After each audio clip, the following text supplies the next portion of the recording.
Hi everyone, today we'll talk about how to fix or how to solve the problem of not launching on Discord app.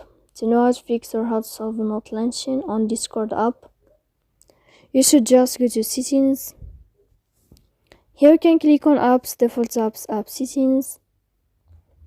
Then you'll enter to the window of Discord. Here you can click on force stop and you can click OK. Then you'll enter to storage. Here you can click clear cache. Don't click clear data because that can cause the errors or can delete your account. In the end, you can go to Play Store, you can uninstall your app and you can uninstall it again to fix that problem. So please don't forget to support us by like and subscribe. See you next time in another video, and thank you for your attention.